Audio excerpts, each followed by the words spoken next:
Hello, guys. Hey, welcome back. It's Thursday, December the 10th, and we're just going to get our last review session underway in a few minutes, about 4 minutes. Hi, Gary. Hi, Brooklyn. Hope you guys have been doing well and having a good last few weeks of class.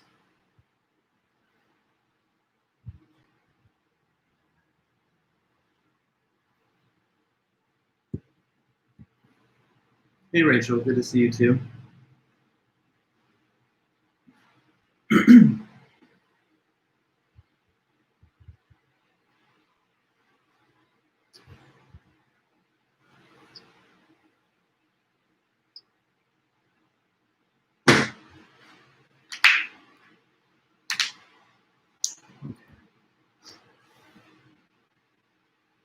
Well, it's been a long year, long semester. Good job, everybody, getting through it. And now we reached the end of the road, so it's a little bittersweet, isn't it? Hi, Carl. Hi, Cameron, Sol, Danny. Good to see everybody here. Is this your guys' last class meeting of the semester? I figure it might be, because for some people, I mean, for most people, probably you don't have class on Friday or after 6:45. No, you have another one, Brooklyn, coming tomorrow, or like at 7 to 9:45 tonight? Is it one of those 3-hour classes or something? Or are they actually holding meetings during finals week? Okay, well, nice to know that you're at the end of the road there, Gabe. You have a math class tomorrow, yeah. Well, we're close to the end anyway, if not all the way there. This is my last meeting. Well, actually, no, I have 2 things in the morning. I have to give 2 little quick review sessions to some students at Chapman University tomorrow morning until 10:50 a.m., 9 to 9:50, 10 to 10:50. But this is my last Fullerton meeting of the semester, so yeah, it's a good feeling to be at the end, I guess. And how am I doing? I'm good. Busy, of course, with a lot of assignments that I'm grading. So many assignments due tomorrow in an OChem final. Yikes. Danny, well, you've got the knowledge, right? You've been preparing all semester for these exams and assignments, so hopefully a lot of it is stuck with you and you'll do great. But yeah, sorry for the pressure and stress of having to perform on these tests. I remember school very, very well. I'm glad it's over, but I always was able to do my best, I guess, when it mattered. There are a lot of cases where I really had to work very hard to get to the result I wanted. So just another minute, and then we'll get our little review going.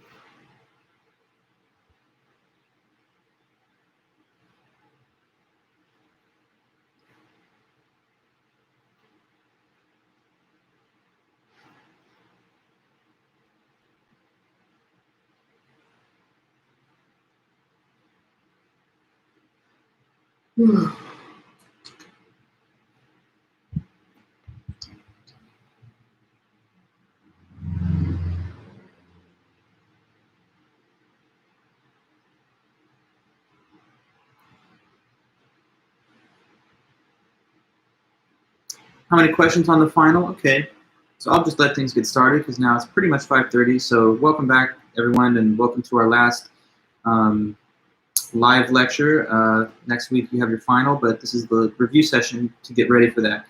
Rachel, your question: how many different questions will appear on the final? Well, I think with the midterm, it was something like you had to answer, what was it, like 7 out of 10 or 11. You have a little more time for the final. It's not 1 hour and 15 minutes, but it's an hour and 50, so 110 minutes instead of 75. So I think I'll probably have you guys answer at least one additional question, but I'm going to give you a range of options. So it could be that I select 12 questions and I tell you to answer 8 of the 12. Something like that. Or maybe 9 out of 12 or 9 out of 13. But you're going to have to answer 8 or 9 questions out of a curated list of like 12 or 13 options. That's how it's going to go. Yeah, I mean, I might make it like 8 out of 11 or like 9 out of 12, something like that. But yeah, basically that's the way it'll be. Carl, will you be posting an email to the prompt again?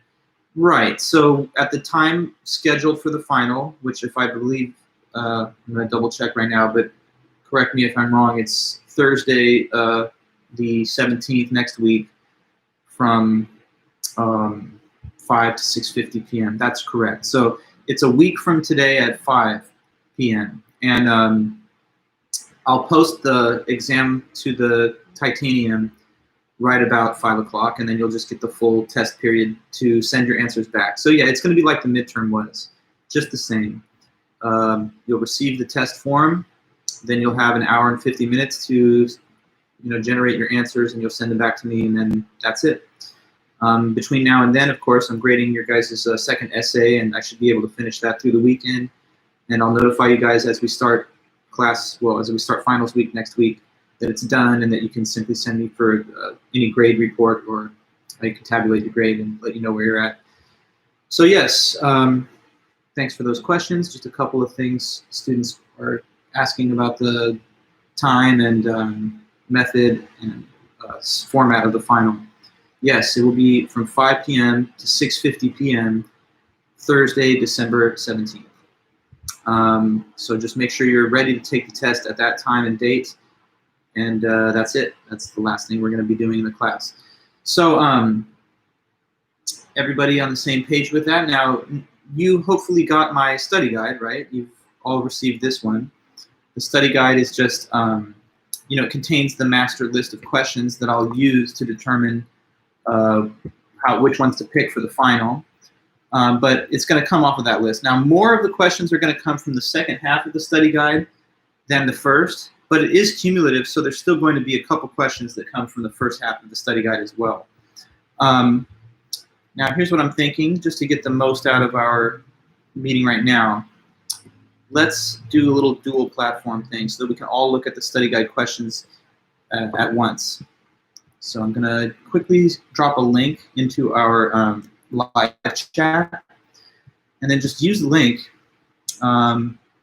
to follow me into a Zoom meeting. And then at the Zoom meeting, I'll just be able to share the screen, and we can all look at the study guide together. This YouTube live session is going to stay on the channel, though, so you can come back to this later to go back and review and prepare for the final. So yeah, here we go. All right, you guys see the link that I just added to the chat?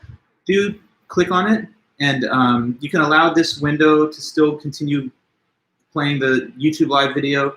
But we're going to have two windows open, basically, and we're going to have Zoom functioning so that we can get the shared screen. So let me meet you guys at Zoom. Click that link.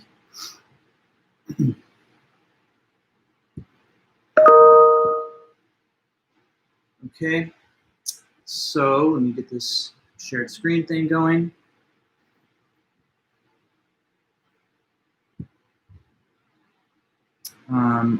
Okay. Okay, so can anyone see and hear me on Zoom? Let's type in the Zoom chat if you can. Okay, great. And you see the screen displayed here too, right, with the study guide shown? Okay. So let's just get into it. The way that I like to run a review session is to have the students take most of the initiative to help each other provide the correct answers and information. But if needed, of course, I will step in and clarify or correct or add information where it's needed. Looking at the study guide, the first half of the class goes all the way up until question number 43. And then the second half of the class is the remaining 40 questions from 43 to 83. So what do you guys want to do? You've got the study guide, or if you don't have your own copy pulled up or printed, you can still see the study guide displayed here on my screen. So guide me through the questions that you want to do in whatever order that you want, and we'll just do that. Okay, so I'm going to start with first come, first serve. Andrea, you're saying 55. Let me look at that. Okay, so the expression soon he will be in the past, according to David Lewis. So when we all talked about time and like relativity of simultaneity and all that stuff, David Lewis wrote this article called The Paradoxes of Time Travel. And he goes through what he claims to be some of the most often noted paradoxes of time travel that some people think makes it impossible. His position is that time travel is possible. It's something that could happen. So he's off to debunk all the so-called paradoxes. One of the paradoxes is that in time travel scenarios, we can imagine people saying some funny sounding expressions like, soon I will be in the past. And it sounds like that's contradictory because it sounds like the person is saying soon, like in a few moments from now, like in the future, I will be in the past. So which one is it? Is it in the future or is it in the past? He says we can actually make clear sense of these kinds of statements by introducing two different types of time. Okay, so question. With David Lewis's article, Paradoxes of Time Travel, what did he say were the two types of time? Because that's what you have to mention if this question is given. It's part of the answer. What were the two types of time mentioned by Lewis? Okay, personal and external. Exactly, Gary. So tell me more. What are the definition of personal and external time? You got the right term, but we always have to back the term with the explanation. So what is personal time? Okay, personal. Time as it is measured and experienced by the individual time traveler, like how it would be shown on their personal wrist watch. Okay, that should be included. Okay, good, that's correct. External time, though, is a little different, and that's time as it is measured and experienced by what other thing or things? What's the external time? Time measured and experienced by all external observers and clocks. Perfect. So when a person says in a time travel situation like, hey, in 15 minutes, I'm going to be back in 1950. That sounds like it doesn't make sense because it sounds like 15 minutes in the future, I'll be 70 years in the past. But now we can actually clearly explain what's going on. To make sense of the statement, we would say that in like 15 minutes of what kind of time, I will be 70 years into the past in what other kind of time. Just now apply the definitions to the example. If a person says that like, you know, I'm going to go in this machine, it's going to take 15 minutes, it's going to spit me out in 1950. We're saying that it's 15 minutes of what kind of time that the person spends in the machine.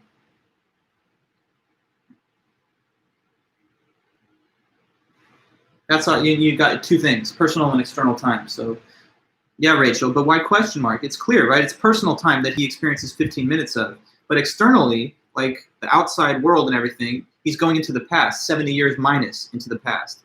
So personal time and external time are moving in different directions. Personal time, he's going forward 15 minutes. External time, he's going backwards 7 years. And there's actually no contradiction here at all, he says, Lewis, because according to the theory of relativity, each one of us does occupy our own personal time frame. This is question 55, AJ. If you look above in the chat here, I'm looking at the question asked by Andrea, and then we're going to go through the rest afterwards.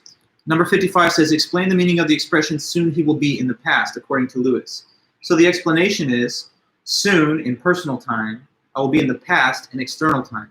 If the person was, let's say, going into the future, like, hey, in 10 minutes, I'm going to be in the year 2050, it means that in 15 minutes or 10 minutes of personal time, I'm going to be 30 years into the future in external time. So the ability for personal and external time to divide and diverge is exactly implied by the theory of relativity. So it's not actually a paradox. Okay, going to go back up then and get to the other questions. Cameron, you asked about 71. Okay, so let's do that. J.J.C. Smart was the author who discussed this point that that sensations are just brain processes. And after he claims that sensations are just brain processes, in other words, that means they're just physical, he considers objections to that. What are some different responses and objections to the point that sensations are just brain processes? One of the replies is that a person can talk about their sensations, but cannot talk about their brain processes, so they must not be the same thing. Now, what is the reply to that objection? What does Lewis say in reaction to the idea that a person can talk about their experiences, but they don't know anything about what's happening within the brain? He gave an example, and he also gave it a little explanation. So, Andrea, just because there are two descriptions or labels in language for something does not mean that it has to be two different things. For example, the morning and the evening star are the same star. Yes. So the morning star was thought to be different from the evening star. They were thought to be two different stars in the sky. Over time, it was discovered that they're actually the same object. But just because we had two different words for them, and even if those words have different definitions, it does not mean that there had to be two stars out there. So what he's saying is, just because a man may not know anything about what is happening in his brain, and he couldn't tell you what is happening in his brain, that does not really mean that those brain processes are not the same thing as his sensations. The sensation and the brain process are one and the same, just like the morning star and the evening star are one and the same. And it only appears that they are not the same because the description that we give in language in these two ways of labeling it are different. When we describe the object seen in the sky as a morning star, it's described differently than when we describe it as the evening star. But despite the different linguistic descriptions, it's still just one same thing. So he says, don't be thrown off by thinking that just because we can talk about our sensations in common language, or we could talk about them in the highly technical brain process language, that does not really mean that they have to be two different things. So very good, and thanks for your help, Andrea. I'm going to move back up and see that someone, Gary, you asked about 72. The imitation game. Okay, so first of all, who talked about the imitation game? What was the author? Let's start with that question.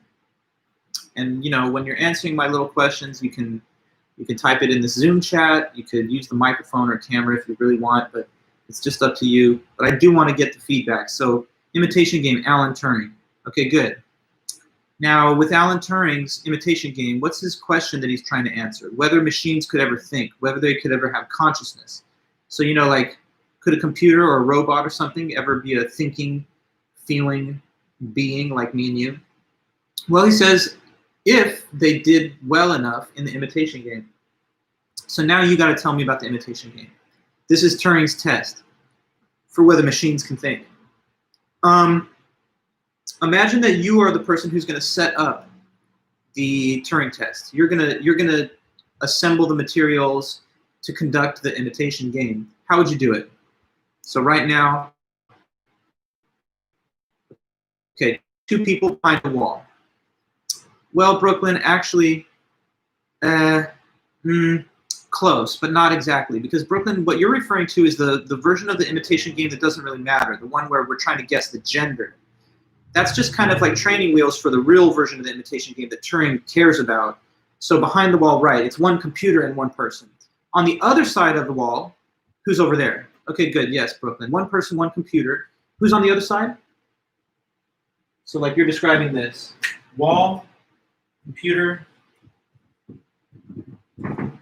I'll put that drawing of one. Okay, let's try and make it a bit better. And then person. Who's over on that side? Interrogator. Interrogator is a human being of whatever description. So, so what's the game? We got two people. We got a human and a computer over here, and we got another human over here. So what's this game now? Ask questions to see if they can feel. Well, that's a little bit oversimplified the way you're putting it, though, Brooklyn. So, Ronald, you say the interrogator is trying to figure out who's the human and who's the computer. That's true.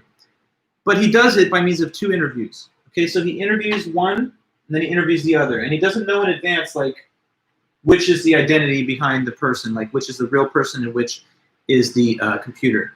Yeah, feeling-based questions, true enough, right? I mean, you're going to ask whatever questions, but they're going to be questions that you think would be hard for a computer to give an answer to.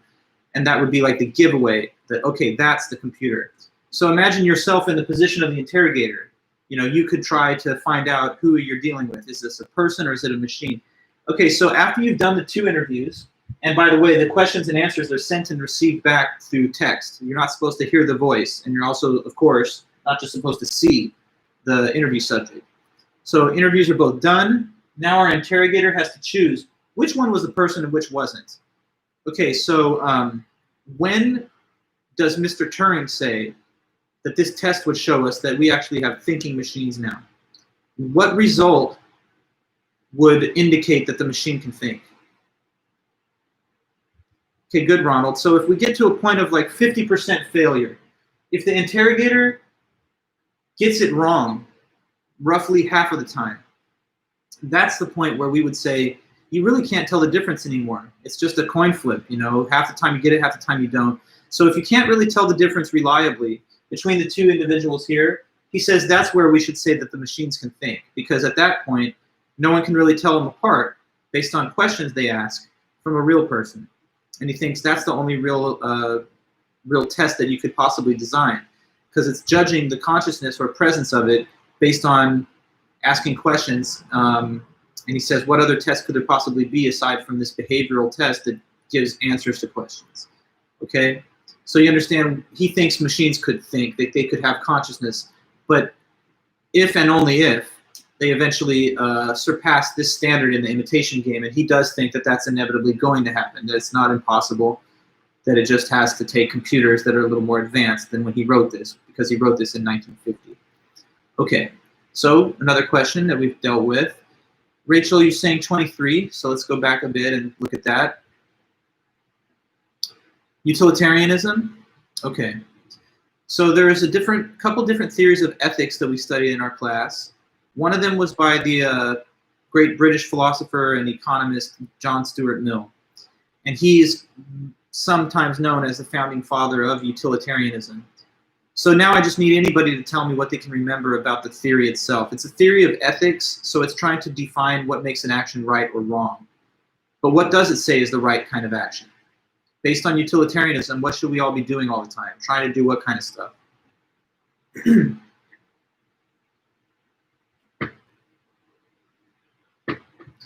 Must act always to promote the greatest amount of overall happiness for the greatest number of people. Yes. So in utilitarian thought, if you have choices available to you and you want to do the one that's the right choice, they would advise you to do this. They would say, whichever one is going to create the most overall happiness for everybody affected, that is the right thing, that's the moral thing, and all the other things would be immoral by comparison. So utilitarianism is a member of the consequentialist family of theories. It says consequences matter in judging the moral quality of an action. So if the consequences for overall happiness are good, it's a good thing that you're doing.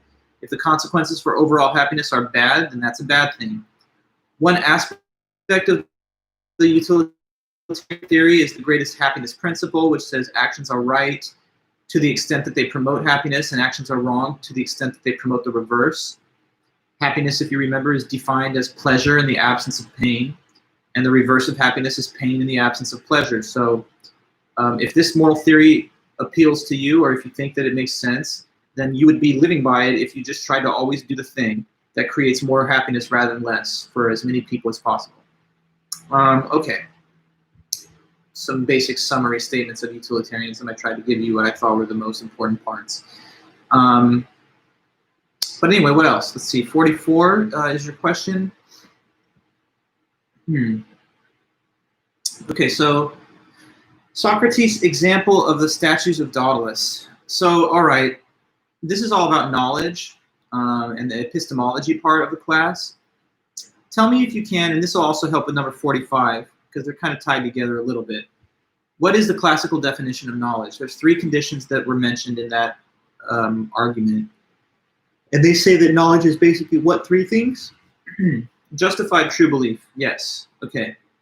So describing that definition of knowledge, Plato says, and his teacher Socrates says in this dialogue, that knowledge is better than just having a correct opinion. Now, what is a correct opinion in his terminology? Correct also broken. The ropes serve as justification, and that's a metaphor that he gives. But let's develop this a little more. So he says knowledge is better than just correct opinion.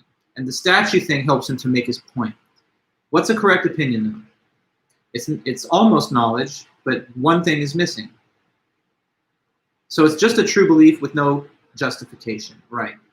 He says, why is it better to have a true belief with justification, meaning knowledge? Why is that better than to just have a correct opinion but no evidence to support it?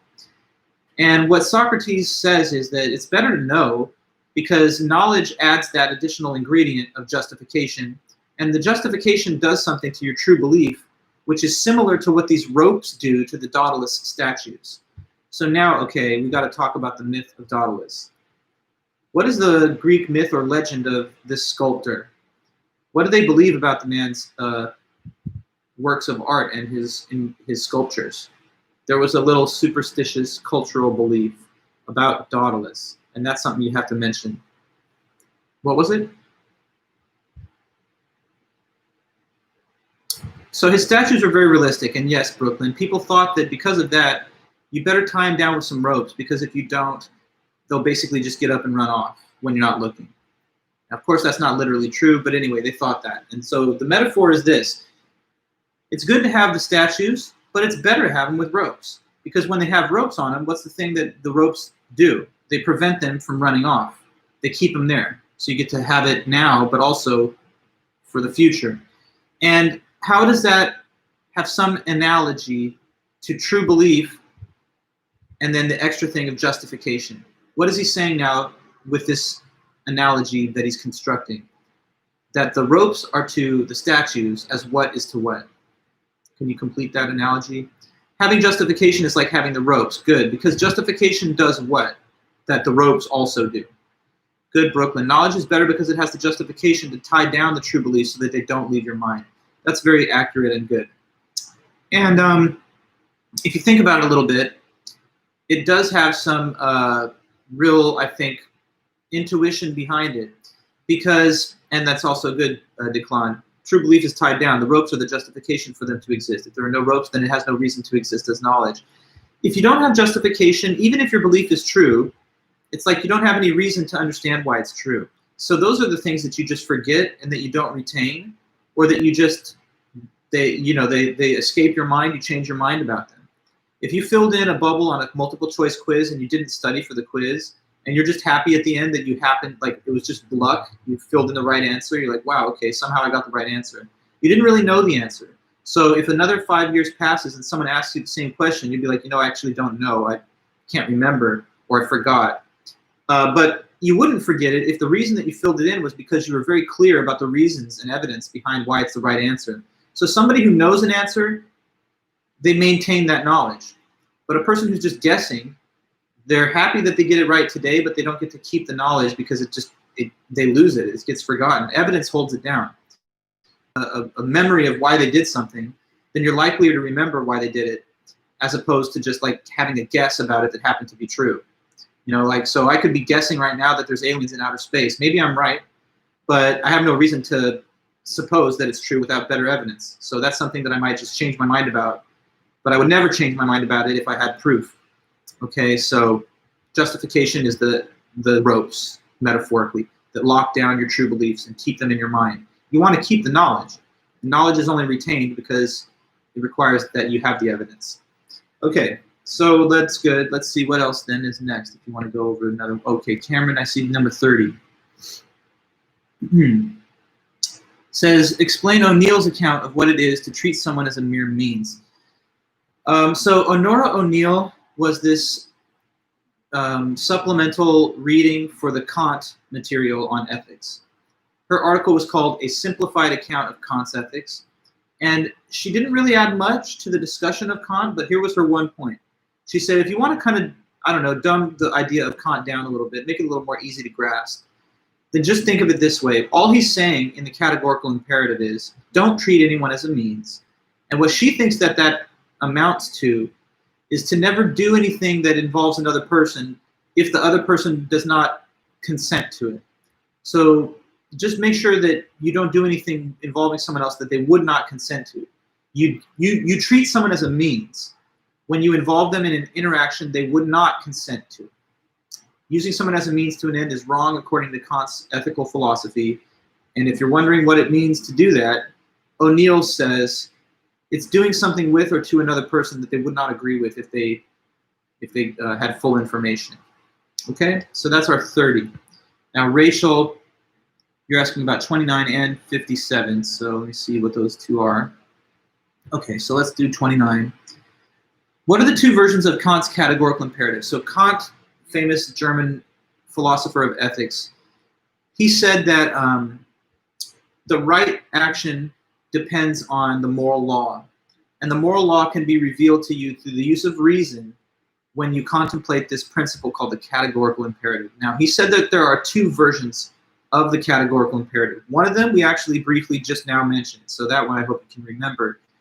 The other one takes a little of explanation, but let's see if you can do it. Categorical imperative. Act always in what type of way? There's one version of it, the first version, that starts with that statement. Act always, well, Rachel, you say as a means to an end.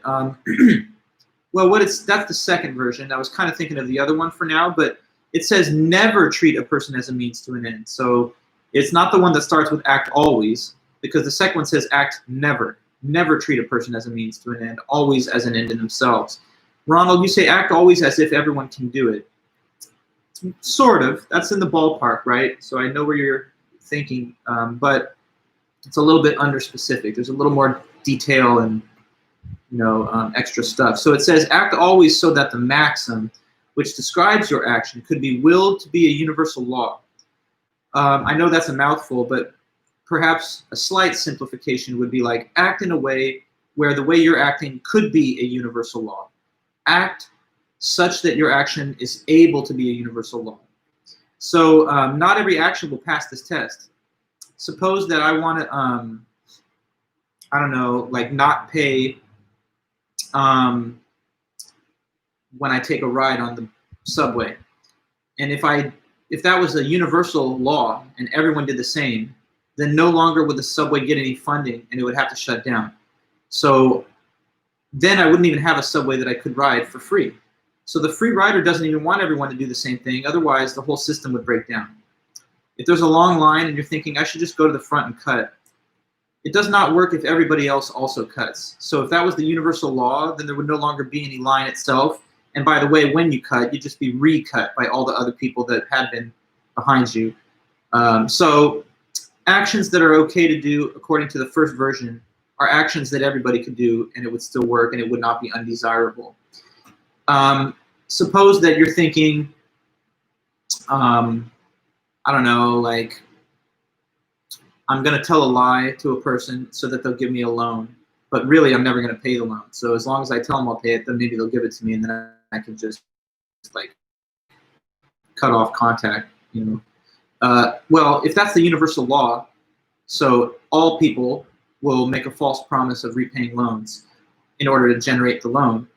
If that was the universal practice, then nobody would ever give loans because they would know that 100% of people make false promises of repayment, and so it's just always going to be a losing proposition to give the loan. But obviously the lying person who requests the loan wants for there to be a presumption of truth so that their current lie will be assumed as truth. Therefore, they don't want everyone to lie, just themselves. So it's only okay to do things that everybody can do. It's only okay to act on maxims that could be willed to be a universal law in the formal way that Kant puts it. And the second version, yes, it says never treat a human being as a means to an end. Quick question, what's an end? Who knows that? What's that word all about? Something that's an end. Okay, good, it's a goal. And what is a means to an end?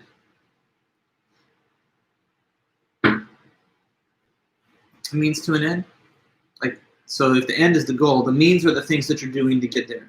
So like maybe you have a goal of having a successful career and you need to take steps to get there, so maybe one of the steps is to get your degree.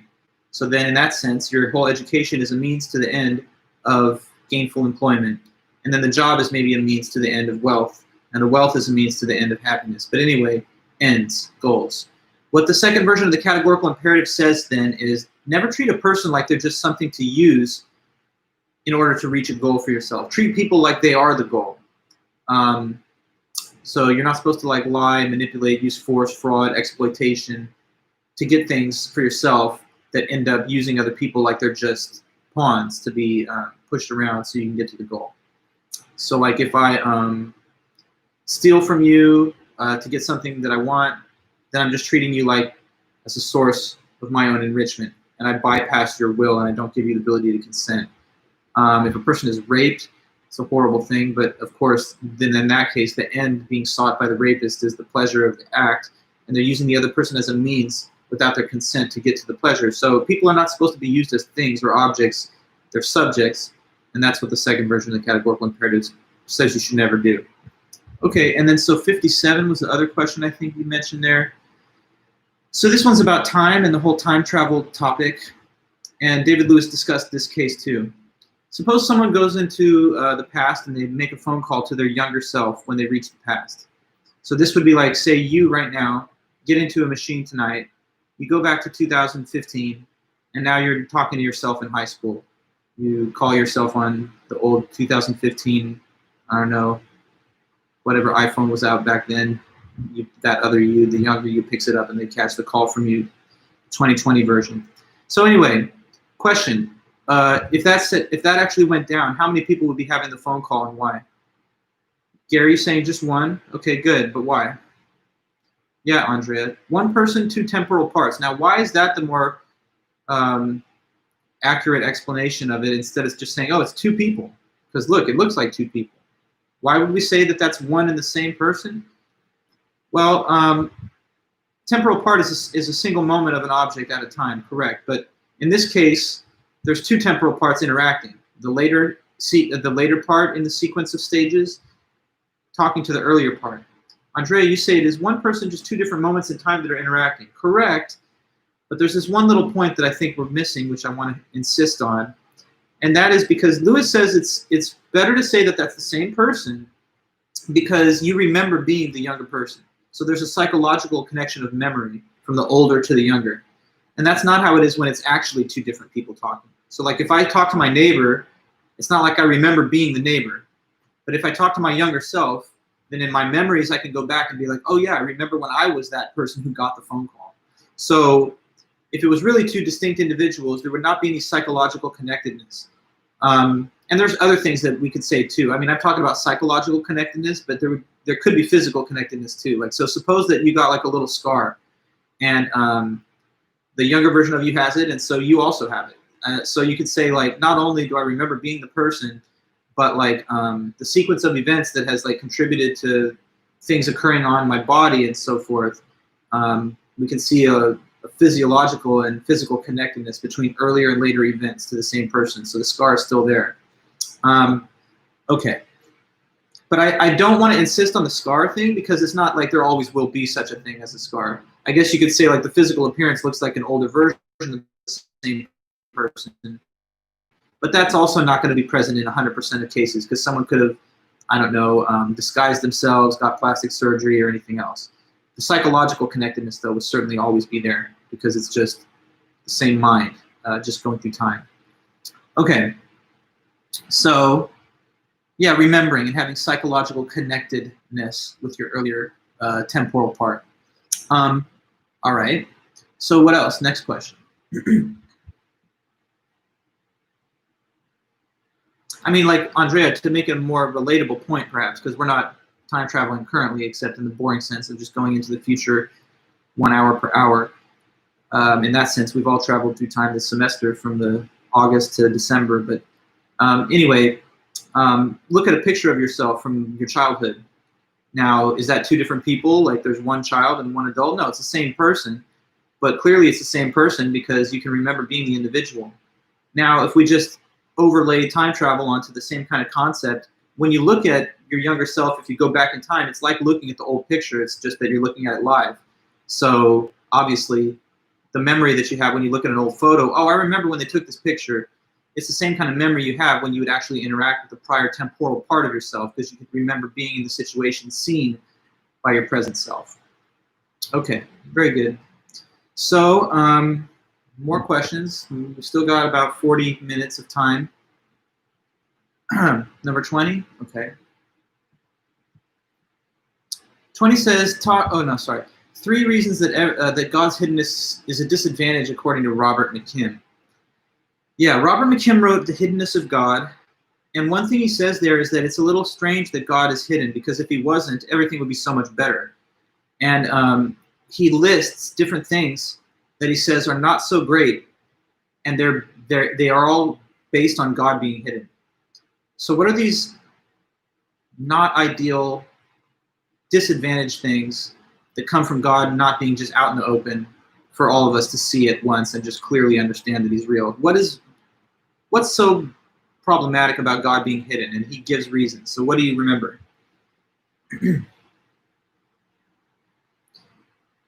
Like you could think about it this way. If he wasn't hidden, then this is something that'd be a lot better. Okay, well, Right, Brooklyn, that he might not care whether we see him or not. But that's a little bit of a separate point within the same essay.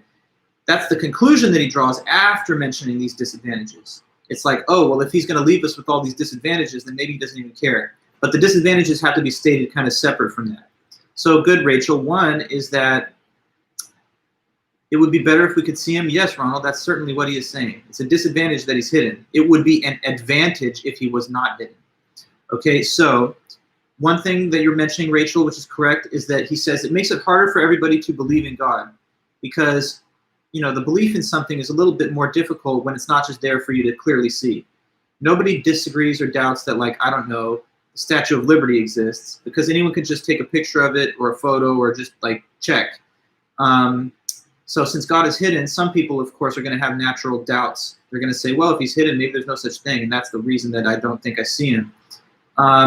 So if God wasn't hidden, everyone would believe in him. And so because he's hidden and because belief should be a good thing, that's a disadvantage. Now, another thing, Andrea, one disadvantage is it makes it harder for people to have a close relationship. Yes. So he also says that it's hard for people, being hidden makes it harder for people to agree that he exists in the first place. But then suppose they do think that God exists, still because he's hidden, it makes it a little harder for people to get into that deep, personal, intimate relationship with him. That would be a lot easier if you could just sort of see, hear, or feel his presence in a more direct way. So some people are going to pull back from being open, being vulnerable, sharing all their hopes, fears, dreams, and secrets with the being that they think is hidden. If God wasn't hidden, I think we would all be jumping and rushing to have that very close relationship because we would say it's demonstrated that he's real. Next, allows for con artists and scammers and cults to operate. That's also true, and that's what he says. If God's hidden, then he can't kind of settle all the disputes. Who's a real follower and who are people that are just using the idea of religion to prop up their own false agenda or their own weird cult? You know, so like if God wasn't hidden, he could immediately just cast light on who's propping up a religious claim for the wrong reasons and just trying to enrich themselves. So because he stays in the background hidden, people who are like running cults and scams, they can say, yeah, I have a connection to God and I'm in touch with him and just listen to me. If God wasn't hidden, then anybody who's doing that where it's false, they could be exposed. And then last, it's harder for people to, there's two more actually. It's harder for people to devote themselves to and worship God because they say that you're not just supposed to believe he exists. That's like a minimum. On top of that, you're also supposed to worship God. You're supposed to praise him. You're supposed to try to get other people to believe in him according to theism, right? But it's a lot harder for people to get into that very, I guess, you know, devotional stance towards a being where you submit yourself to their will and, you know, utterly give everything for the sake of God. Like, it's harder for people to do that with a being that's hidden. If he wasn't hidden, it'd be something that everyone would just want to do for sure. And then the last one was that it also creates the possibility of social conflict and disagreement. Sometimes people fight to the death over religious questions. Sometimes wars have been fought over the same thing. So it can tear apart societies, cultures, families, and friends. But like, it wouldn't happen if God wasn't hidden, because if he wasn't hidden, he could just say to everybody, look, stop fighting. There's only, this is the message that I want everyone to agree on and have in common. But because he's hidden in the shadows, people can have different competing interpretations. You're saying it would tie in with the cult thing? Yeah, they're kind of connected because the cults work under the cover of the presumption that there's no ability to disconfirm what they're saying. If God was out in the open, he could certainly disconfirm what they're saying himself. And if God was out in the open, he could also completely defuse these conflicts by saying, look, why are you guys fighting? I'm God, and I'm going to tell you, here's exactly what you should all believe. So there wouldn't be the ability for people to say, well, I think God says this. No, I think he says that. He could put us all on the same page, and we wouldn't have any of these disagreements. But anyway, he is hidden. So what Everett says in the end is, he must not care too much about whether we believe in him, because he's leaving us with all these disadvantages to deal with. So either he doesn't exist, or he's up there, and he's not paying much attention to whether we even care or whether we believe in him. Okay, so what else? Next thing. Oh, I see here, Joel, you're asking about 62. So let me go on down then and see it. Okay, Descartes, René Descartes. he gave a pretty lengthy argument that the mind and the body are two different things. That's just his argument for dualism, because dualism is the position that the mind and the body are separate entities, that they're not the same. So I kind of gave you a breakdown of that argument in the lecture on the topic. There are many steps to it, but the essential basis of it is that you can imagine clearly your mind and your body existing separate. And if you can clearly imagine those two things existing separately, then that must mean that they're two separate things. But let me add to the details here.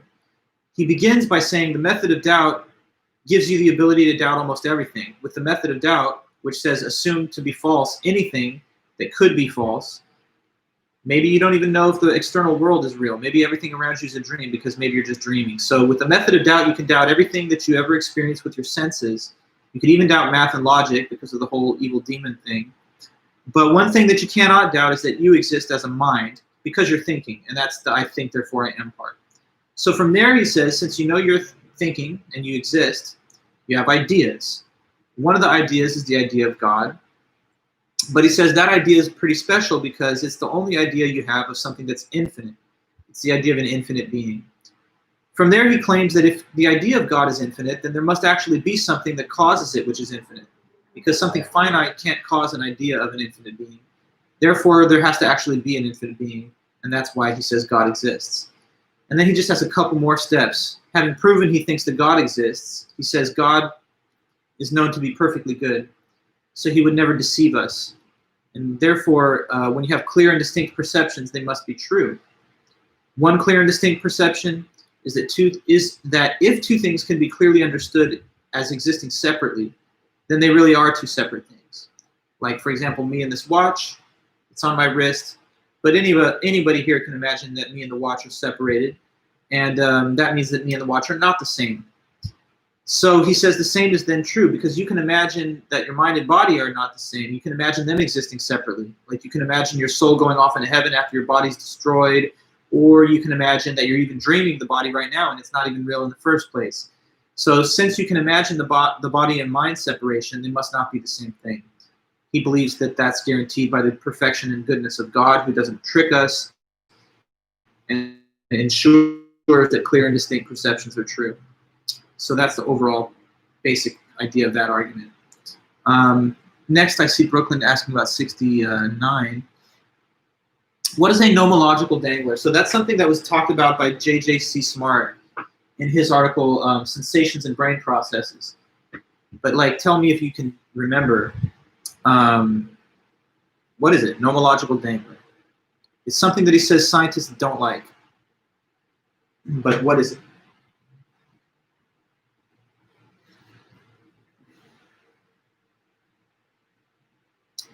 Nomological dangler, huh?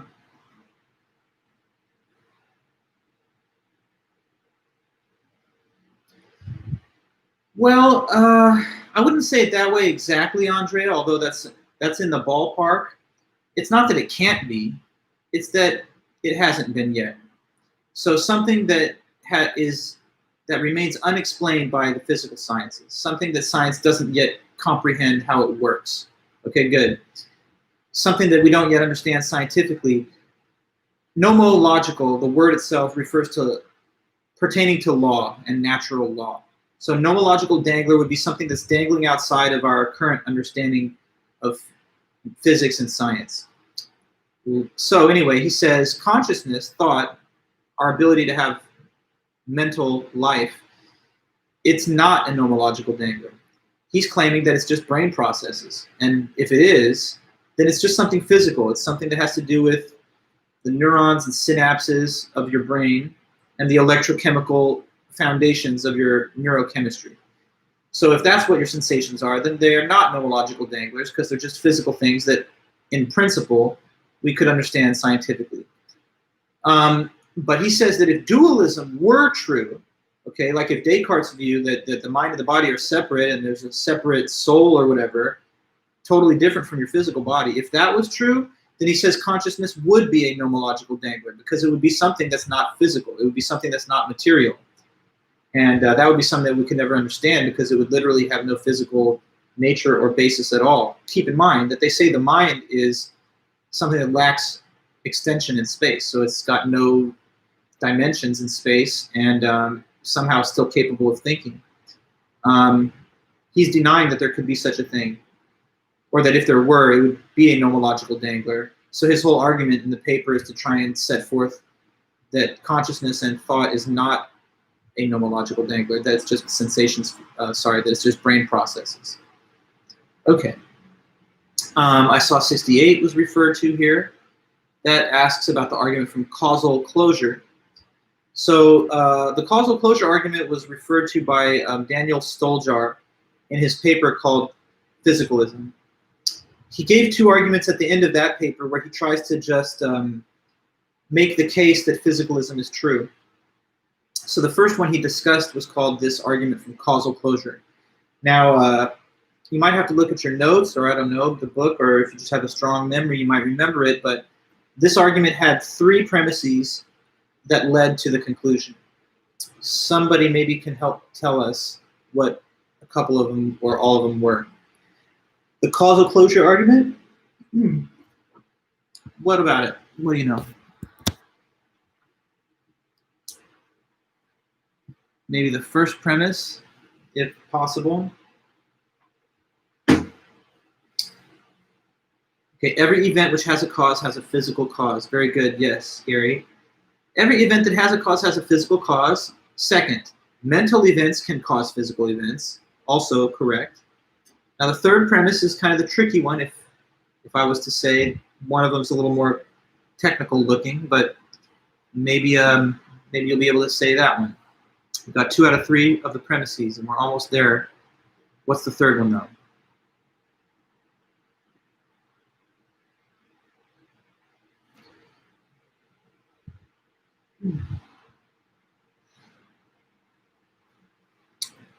Oh no, the third premise is where we're losing steam. Every event that has a cause has a physical cause. Mental events can cause physical events. Okay, now Andrea, if an event A causes event B, then there is no other event C, which is different from A, and which also causes B. Very good. Okay, so that implies the conclusion, and the conclusion at the bottom of the argument after the 3 premises is what statement? Therefore, just got to say that last bottom. Therefore, mental events are physical events. Okay, correct. Let me try and expand on each premise a little bit, because the best answer would give a little bit of explanation. First of all, every event that has a cause has a physical cause. Things cannot occur in this universe without some kind of physical basis leading to it. So if something happens, there has to at least be a physical reason for it. The second premise says that mental events can cause physical events. Do you think you can understand what that means, or explain it in a little more detail? What do we say what are we saying when we claim that mental events can cause physical events? What is like an example of that, if you could give one?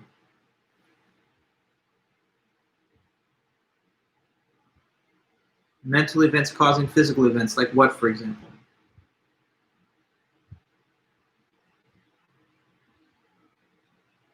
Someone thinking that they will do something results in them doing it physically, yes.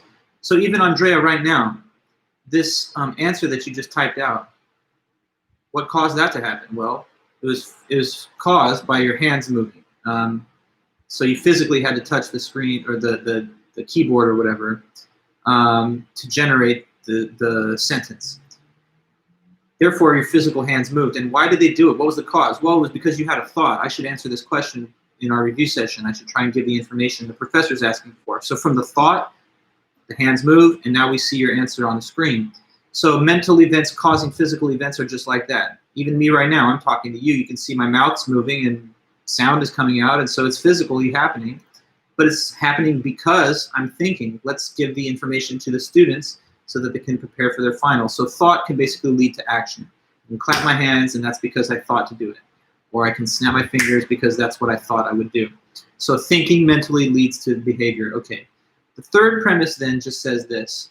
Behind the somewhat complex looking form of it, it's really just saying something easy, which is that if we have a cause of another thing, like A causes B, then that means that A is the only cause. It's the only one. There's just only one cause for each effect. So there's not anything different from A that's also a secondary cause of B. just A by itself.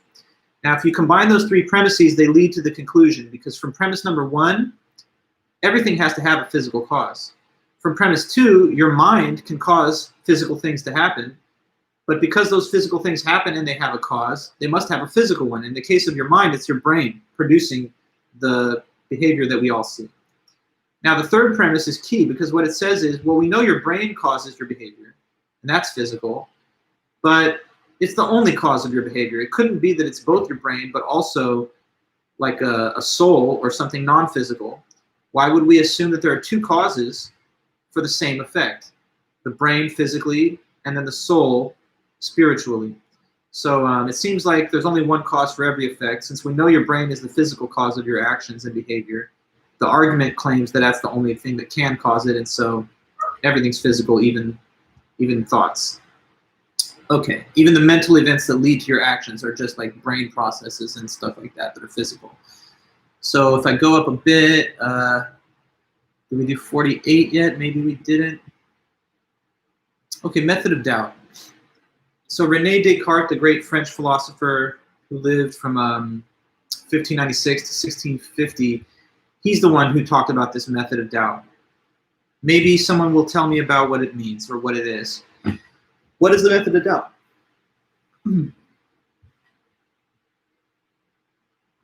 Method of doubt.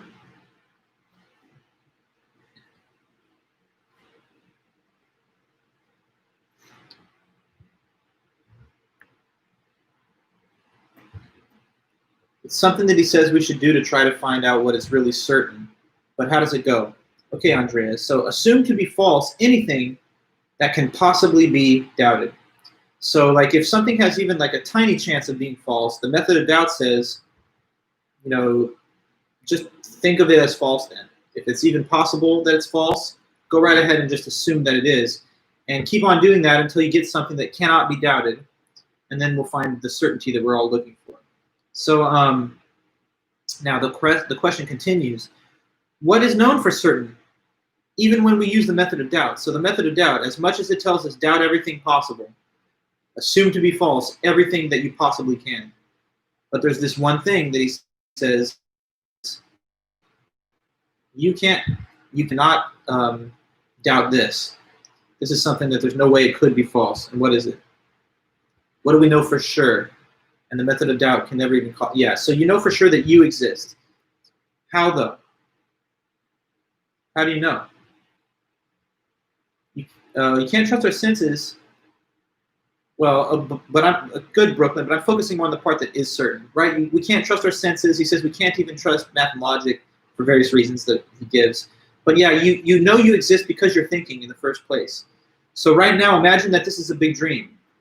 Okay, I've seen some people make funny arguments about this because think of how crazy 2020 has been, right? We had, the president got impeached and we've all dealt with the pandemic, and like now we got the guy trying to lead a coup basically and like overthrow the democracy and whatever. It's been crazy, right? We're all like thousands of people dying every day. It's kind of dark. I've heard some people being like, oh yeah, this is like some kind of simulation, and in another dimension they're playing with us and they're like creating all these weird plot twists while they watch us like it's like a TV show go through this simulation. Now, of course, I have no reason to believe that's true, and it's kind of silly and fantastical. But yeah, but like we can tell that even if that's the case, suppose that it is all a big dream or a hologram or a simulation, some fake situation you're in. At the very least, you're a mind. You're a mind thinking these thoughts. So even if external reality was all somehow like fake, at a base minimum, you're a thinker thinking thoughts within it. So you exist. That's the point of this whole I think, therefore I am thing. Okay, I'm trying to I know I've talked about it many times, but every time I talk about it, I try to give a little slightly different spin so that you kind of come clear to the understanding of the author. Remember though, at the end of the day, when he finishes his book, he says, never mind, the world is real and our senses are actually correct, but he holds that to the end because he thinks we shouldn't just assume it, we need to prove it, and he thinks he can prove it. But at the beginning, it's all just doubt, except for the one thing, that you exist. Maybe your body doesn't exist, but your mind, mentally, soul, or whatever it is. Some thinking exists. Okay, so next is 49. Why does he use the method of doubt, though? Okay, good question. Why does he say let's use this method? Is it just for fun and games? Is he just trying to get some laughs? Why does he use the method?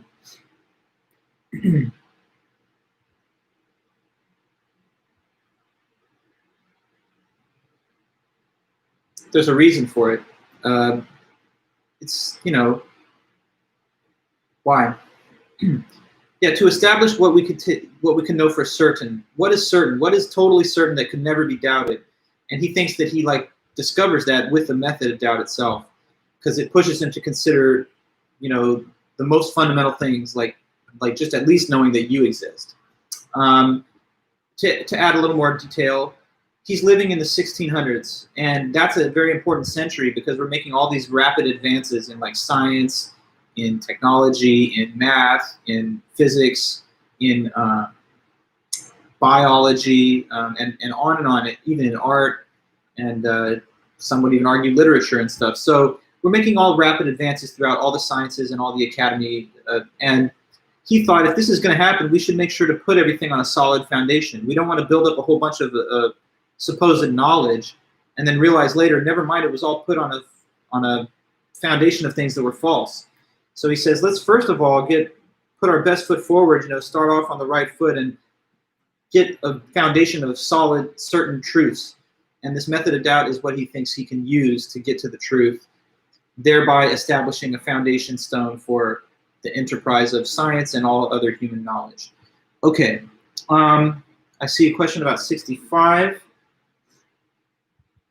Supervenience physicalism.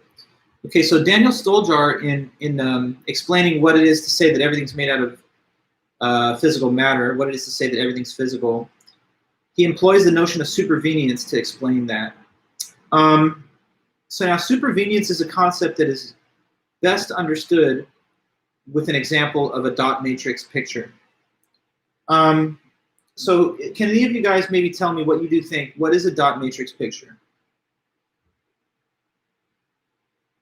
You know, it's like an image, but how is it made, or what is it like? What's its structure? So it's a bunch of small dots formed together to make a large image. Ronald, you're looking at the book with this word symmetrical. Throw that out. It's out of context. I sometimes see people trying to like look right at the verbatim statement and like symmetrical, cluttered, and non-cluttered. That's a weird, awkward explanation authors give. Just focus on what I'm saying. It's an image. It's made out of a bunch of dots, and all the dots form something that you can see.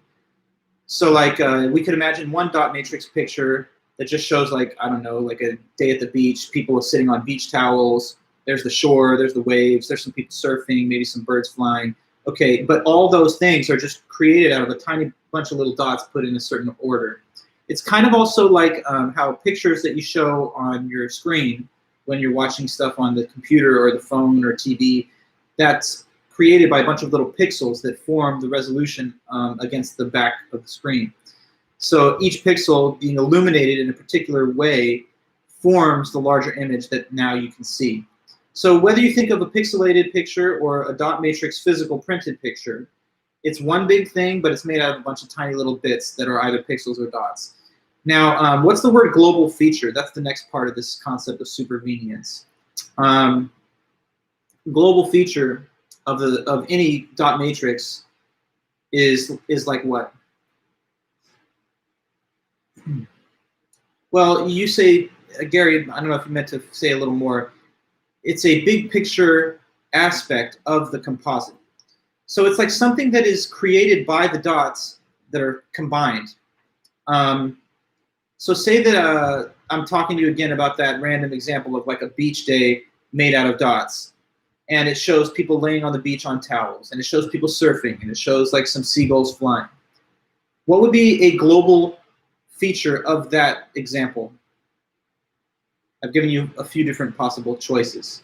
Okay, good. Like, so the ocean could be one, or maybe the sun, or maybe the people that are shown in the image reclining, sunbathing, or the surfer. Good. So it's the global feature is just any like thing that appears in the big picture that's made out of the little dots. It's not necessarily the whole image, but it's anything that you can point out within the image that is the byproduct of all these little bits assembled together. Okay, now this serves as an, well, let me wait until I switch it to the case of the physical world. One more thing. Now I want you to imagine that we have two dot matrices. Okay, dot matrix A, and then side by side next to it is dot matrix B.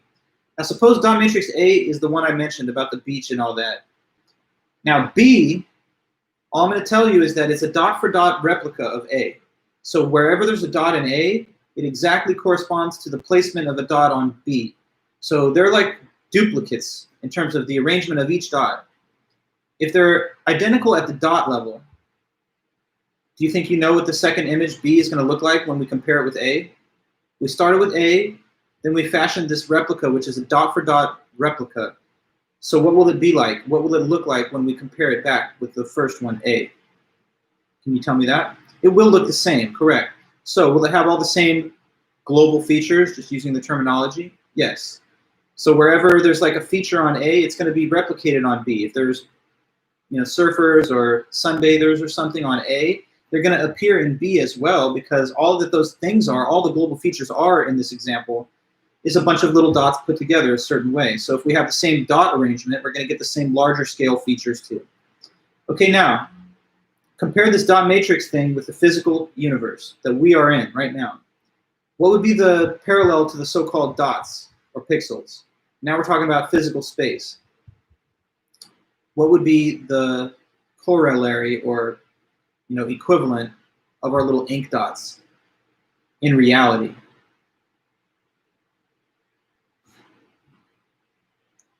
Me and you, we're not made out of dots of ink, nor are we made out of pixels, but arguably, we are ultimately made out of these tiny little things, and they're called atoms, yes.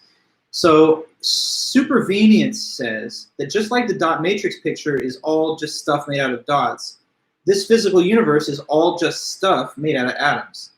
And no matter what it is, if it's a person, if it's a mountain, if it's like a car, or anything whatsoever, from the biggest to the smallest, it's all just a bunch of atoms grouped together to form those larger things. So the global features of reality are like the global features in the pictures. Like me and you are, for example, global features of this universe, because we are things that are made out of a bunch of little parts. So, final part of supervenience. You got to do this thing where you compare the two cases. Suppose there was a second universe that was atomically arranged in the exact same order as ours. Well, just like these two dot matrices I mentioned, that second universe, universe B, it would have to have all the same features as ours, because our own universe is just the result of all the atoms grouped. And so if we had another identical arrangement of atoms in another closed physical universe, then it would have to exhibit all the same features as ours. So there would be like a twin Earth, and there would be a twin Cal State Fullerton, and there would be like a twin doppelganger of you.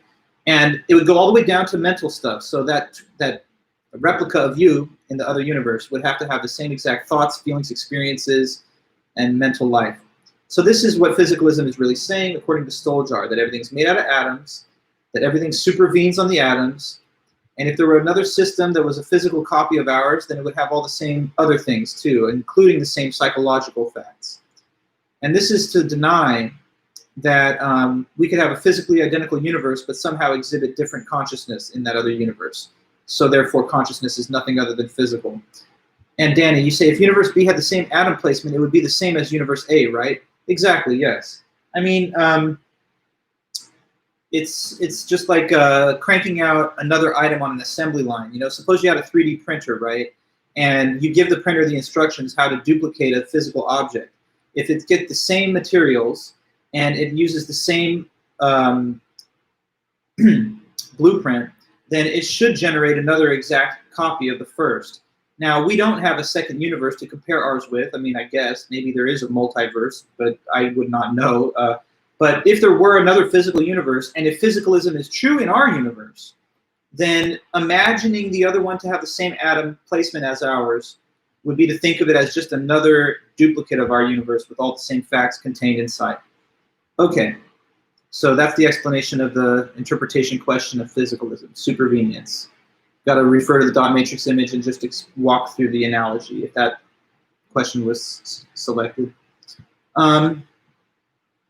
Now, let's see, is there a question about 47? Okay, what does it mean for one proposition to entail another? That's something that can be, I think, said pretty easily. Entailment is a logical relationship between two different propositions or sentences. If A entails B, then that means that in case A is true, what do you know about B? Okay, so you're giving some examples. Brooklyn, you say, if you live in California, therefore you live in the US. Right. Living in California entails that you live in the US. Because if it's true that you live in California, then it must be true that you live in the US because California is a proper subset of the United States. But the other way around, of course, would not entail. If I just know that someone lives in the US, it does not entail that they live in California. Because it can be true that you live in the United States and at the same time false that you live in California because there's so many other states. But it cannot be true that you live in California and at the same time false that you live in the United States. So entailment happens. Entailment is entailment is a logical relation between two sentences. And what it means is that if A entails B, then if A is true, B must also be true. Let's see.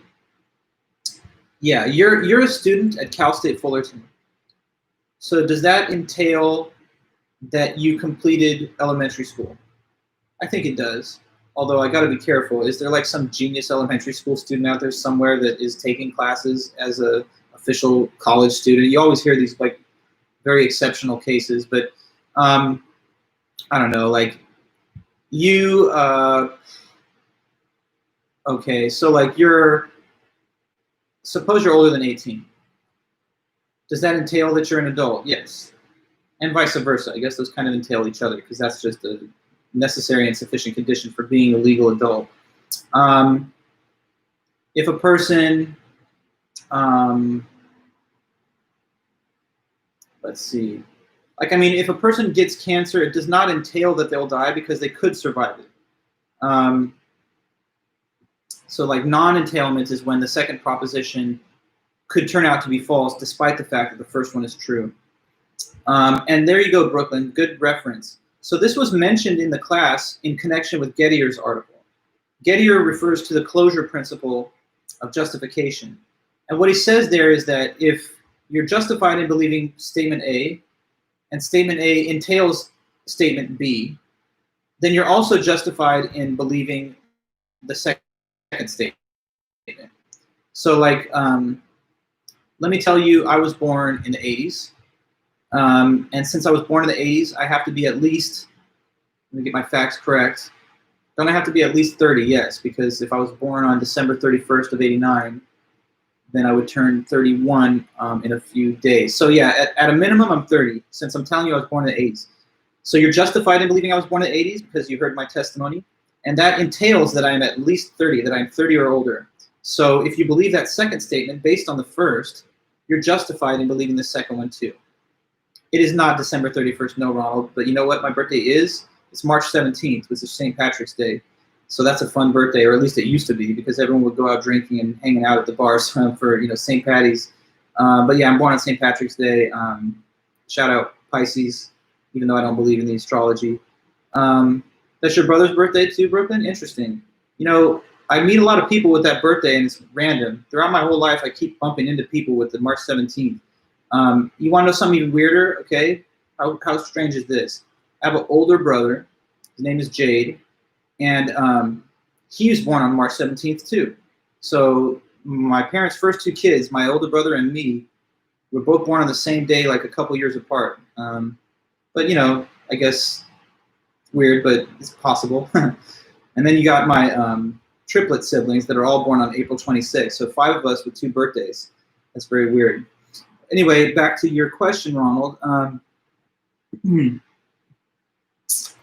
15, The Problem of Evil by Ernest Nagel. So this is an argument that sometimes people give to try and challenge the belief in God, or that, you know, they make this argument to get to the conclusion that there is no God. So an atheist would give this argument. How does the argument go? Anybody know? It starts off with like, if God did exist, then, and it you know, raises this implication that would follow if God, okay, right. So if God existed, there would be no evil. And then the second premise, though, says that, of course, well, but what? about the world. But there is evil in the world. So what the conclusion of the argument is that there must not be any God. Looking at each premise, the first one was saying that because God is believed to be all-powerful and perfectly good, he would be so good that he wouldn't want there to be evil, and he would be so powerful that he could just stop it at any time. So you would think that a perfectly powerful, benevolent God would not allow for the existence of evil. But the second premise continues by mentioning that there is evil in the world, like, I don't know, people getting shot at school, or people hurting children, lots of terrible things. It's almost hard to mention, but there's a lot of evil things in the world. And so the conclusion of the argument is there must not be God. Why? Because if there was God, that wouldn't happen, but it does. There's definitely a lot of ways to criticize the argument, just like we can criticize any argument. You could say God allows for there to be some kind of evil because he wants us to have free will, or it's not really evil, it's all for the best. If you knew God's plan, then you'd see in the end that it's really all something that's better than having no such thing as evil. But anyway, that's the argument, and that's just one more point that's made in the course of these lectures and our readings. So what else, if anything? We're really close to the end, obviously, so we don't have a lot of time, but I mean, if there's any last call or something, maybe we can go into one more. It's really all you, what you want to do. Well, I still have office hours. Let me think. Yeah, if I don't have any kind of classes that I have to proctor during those times, then I would. I'd like to make office hours available, though, for everybody. So I'm going to try and designate a time. If I can't hold it during my regular times of 1:30 to 3:30 1:30 to 2:30 next Monday and Wednesday, then I'll appoint some alternative time so that people will have a chance to have one last, cramming review session if they want. So yes, I will do that, and I'll send off an announcement in the next couple days over the weekend, so you'll know when it is. Joel, you're asking about 83. So, sorry, Jean-Paul Sartre says that each individual man or woman creates all of humanity. Well, it's not to be taken literally, but he means that in a sense it's true, kind of like metaphorically, because you don't create all of humanity, but who do you create, according to existentialism? I mean, you create yourself, right? You create your own essence. Existentialists believe that existence precedes essence. So where your essence is, where you come from, where your personality, character, where your beliefs and values, where they come from is your free will and your own choices. So when you make the choices that create your essence, you make the choices that you think reflect your own best life. So if you're like a religious person, then you choose that for yourself because you think it's good. If you're a person who chooses to marry, then you believe that's the right way to live and it's good and that's why you did it. Or if you're an atheist, then that's your choice and you believe that's the right way to live. Or if you're a person who says, I don't believe in marriage and I just want to live the single life, then that's your choice and you think that's your best life. So there's no right answer according to Sartre. Each one of us just creates our own path based on our view about what's the right way to live. But when we do that, and this gets to 83, we're also kind of creating like a model for everybody to live by, because your life represents how you think people should be doing it, right? So if anybody else makes the same choices you make, you're going to feel like those are good choices and you're going to basically agree with them. So if a person in life chooses to major in philosophy and go the academic route, I'm all for it because that's what I've done. I obviously can't say that's a bad decision because it's my decision. And it's the same with you. So like whatever you're majoring in, you don't look down on people who have the same major, or whatever religion or lack thereof that you have. You don't look down on people who make the same choice because you think it's a good choice, and we know that because you did it. So when you create your own individuality, it's kind of like creating all of humanity because you choose it for yourself, but you also choose what you think is good for all people by choosing it for yourself. Okay, I hope that makes sense to you. It doesn't mean you're actually going to influence people to be the same as you, but you have control over one person at least, and that's you. And that shows us your values, and it shows us how you think people should basically live. So, I mean, we've pretty much come to the end, everybody. This is 6:45. So let me just stop the screen share, and I'll close the meeting real fast in a minute. Yeah, so thanks, everybody, for all your hard work and patience through the semester. It's been a tough year for everybody and for the country and the world, obviously. But you're doing the right thing. You're pursuing your education, and you're going to come out on the other end of this, I'm sure, with a lot of skills and some interesting memories. And you're going to have some really intense stories for your kids and for people that you meet in the future about how it was to live through 2020. So anyway, I appreciate you guys a lot. Thanks for, it's been great working with you and helping you guys learn some fundamental ideas in the history and modern world of philosophy. So I'll be in touch. I'll be grading, and I'll see you guys back next week for our final. I mean, we're not going to have a face-to-face meeting like these live streams, but I'll be in touch with you through Titanium. Am I teaching philosophy classes next semester? Yes. I'm teaching, again, this class, Intro to Philosophy. I'm also teaching Critical Thinking, which is Philosophy 105. So I think I have 2 sections of each. This semester I was teaching 3 different topics, and next semester I have 4 sections but 2 topics. So anyways, thanks so much everyone for your kind words. You guys have been really cool and great. But good luck on all your other tests and finals, and just be in touch, and don't be a stranger. Yeah, the kiddies will miss you guys too, but sometime maybe we'll have another class together or something in the future. So wishing you guys best, and happy holidays and happy new year to you guys. Wishing for a good 2021. So see you then. I'm going to close this meeting, then I'm going to close the YouTube meeting in 2 steps. So for the Zoom crew, bye-bye and take care. Thanks again. And here we go, YouTubers, a couple of you still here. Thanks again, everyone, and I'll see you around. Take care.